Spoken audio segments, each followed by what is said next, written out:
All right. Good afternoon, Marist. My name is Sam O'Brien. Today we have Erin Lee Hoffman joining us. Erin is a student here at Marist, and she is involved in a lot of extracurricular activities, including an author of a couple articles on Marist Circle, which is the student-run news organization here at Marist.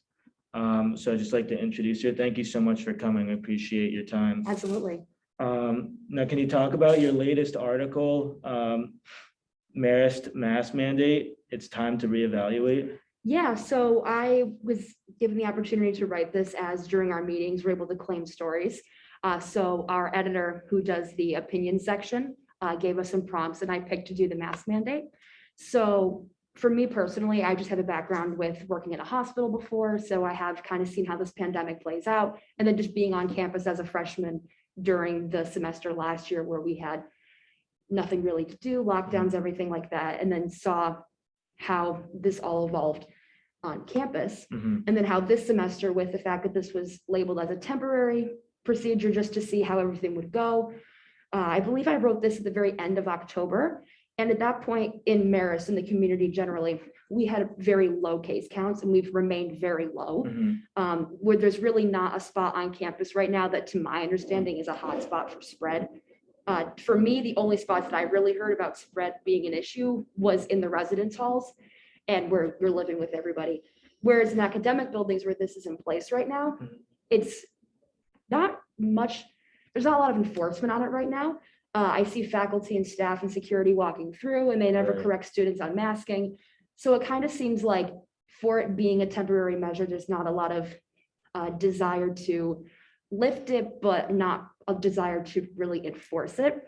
So looking at just some of the data we have in Dutchess County, putting that together in the article and just laying out a case for the fact that at this point, we've gotten so far into the semester that at this point, it is appropriate to kind of go back and evaluate where we're at with it.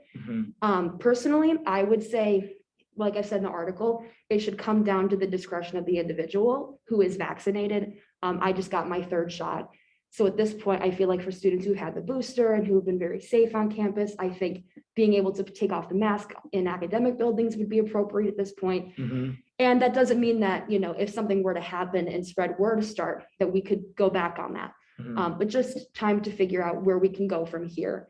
And I believe the article is something that should be brought up and we should be talking about it. And I hope that the administration, goes through at some point and reevaluates what's going on with this. Yeah, well, it was something that we picked up on during our group project, and we read it and we were actually pleasantly surprised with the data and the accuracy of it, and the way you were able to go out and get that yourself.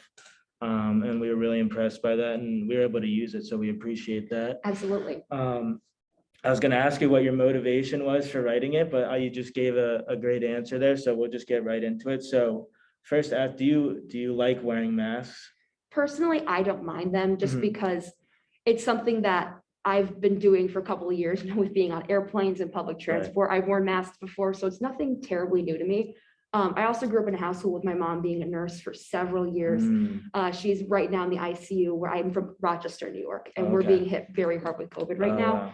So she and my family have been very active in masking and being safe, but also following the data and just being realistic about this. So, we're not always huddled up in our houses at this point because we know that although this is happening, there are ways to protect ourselves and protect others and move forward. So for me, masks have just kind of been something we've dealt with. I would be fine to see them start to roll back as we get further into vaccinations and everything like that. So for me on campus right now, until they lift it, I personally do not mind wearing it, but I would like to see it reconsidered. Now, based on your data you got yourself and you put in your article, do you think that the mask mandate has been effective to combat COVID-19? I think so, yeah. I mean, during this pandemic, there have been studies from the CDC and other organizations that have shown that masks do work and vaccinations do work. So all this sort of stuff comes together to paint a good picture of, data from Dutchess County and other health officials that you're able to take a look at online and just see where we're at by the numbers. Mhm. It definitely seems like masking is appropriate at times when you really need it, say like at a really big concert Right. or another sort of like public space where vaccinations aren't always going to be present. So I know at like train stations, airports, you're asked to mask because not everyone's going to be vaccinated. But at a place like Marist, we have I believe last time I checked, it was a 96% amongst Mhm. faculty and staff, which is very good. So I think that, you know, at this point, the data does say that masking does work. But I feel like as we go forward, you know, vaccinations are really what's going to be the data. I think we will be wanting to look at more and more with masking kind of waning itself out a little bit. Hopefully now with this new variant that's out, you know, we have to be hopeful that it doesn't end up spiraling. We have to really go back to masking, really going back to social distancing. Now, you just mentioned the figure of 96%. So we have about, I believe, like 6,000 undergrads here. So 96% is a good number, I would think, for that student population. Now, even though there's about 4% of the student population who maybe aren't vaccinated or aren't fully vaccinated, do you believe that the masks are still necessary with this Omicron variant I on our would, heels? yeah, I would say we'll have to kind of wait and see on it, how it progresses throughout the rest of the state, since thankfully right now, it's kind of contained in New York City in that area. So I would say if you're unvaccinated on campus, I would recommend having the mask on still, just in case it spreads. And it does end up here. But in general, just for the sake of themselves as well, I think it would be smart too. But thankfully, because we have such a high vaccination rate, I think the unvaccinated students do have a level of safety with us. It's not foolproof, but there is a significant barrier between them becoming ill, which is very good. And then with the Omicron, Mhm. something to that effect, I think we'll see more how this will progress as kind of the next couple of weeks go on and throughout the rest of the winter. Personally, just from what I've heard, it seems like it's a more contagious variant, but not necessarily more deadly like the one we're dealing with Delta.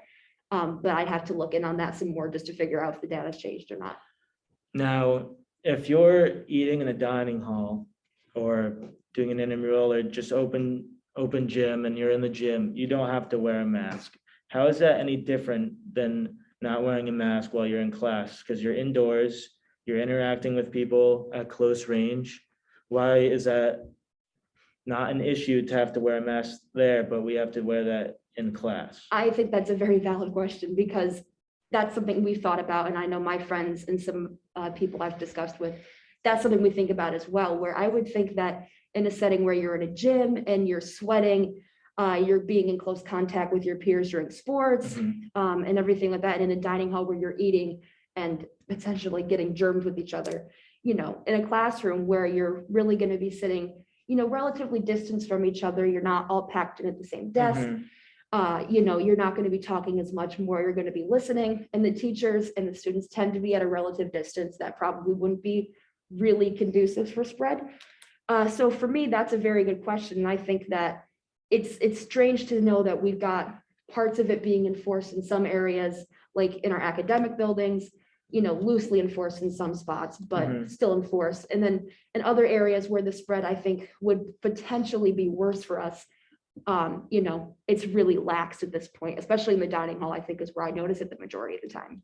Now, going on the same topic, I don't know if you've had any professors yourself, but I have at least one or two professors that are comfortable with themselves taking off the mask because maybe they feel like they don't project as well to the class. Totally understandable, but there's still the mandate. Right. So why would we have to wear it and they don't? And now they're projecting towards us. Right. And that's a good question too. I think that at this point, I don't know if there's any data on campus or anything that we can really conclusively say that, you know, when you have a professor not wearing a mask and your students are, you know, or not wearing their masks properly or anything like that, you know, how much of a spread really is that going to end up being ultimately? I think that's a valid point to make, that, you know, really is it going to be much of an issue when you've got somebody lecturing towards you? But, Mhm. most of the teachers tend to stay kind of towards the front of the room where a lot of the desks kind of start at least 4 or 5 feet back from where the professors are talking anyways. So I know I personally have a professor who pretty much keeps his mask off the whole time and is he projects very loudly. So he is definitely speaking. But the students and all of us really kind of tend to keep at least like 5 or 6 feet back from when he's speaking anyways. So we haven't noticed any cases in our classroom from having our professors Mhm. talking to us without a mask on at times. And I don't think any of us have really been really concerned much at this point, given that, there's not an active spread on campus that's becoming really worrisome. I mean, this could easily change with the winter months coming in, Mhm. but we'll mostly be off campus by the time really the end of any potential major winter spread would happen. And we can always reevaluate as we go. But right now, what it looks like, it just seems as if, a professor lecturing to you without their mask and then us having to wear it, or us without wearing it, them without wearing it. I imagine that it's probably not going to be as catastrophic as it would have been, say, this time last year, where we really did have a tangible spread on campus that really was causing issues. So to finish up, so all in all, the numbers are pretty good. 96% of us are vaccinated at least. And we continue to wear masks. The numbers are low. Do you think we should just continue wearing masks, or do you think we should really push to maybe try to get maybe next semester have no masks? I would say we should probably push for next semester to see if we can go without masks, especially because now that the booster is available for most anybody, it seems like at this point, it would be something that I think we should definitely consider for the spring, especially when the spring being, cases tend to be lower in that time that we've seen. It just seems like a good idea to start to move away from this as best we can, with keeping in mind student faculty safety, but also being realistic about this, where, how many students are going out in the community on a weekend or not wearing masks or going out grocery shopping. Right. And is that spread coming onto our campus? And if it starts to, we can always talk about, implementing it again in some regions of campus. But I think at this point, it would be smart to start to push for alleviating the mask mandates indoors, at least for vaccinated individuals, and just kind of maybe saying that masking can go on an individual basis, on an individual preference at this point, given that the data shows that it's a pretty low number on our campus and we have a high vaccination rate that really does offer a level of protection for students and faculty.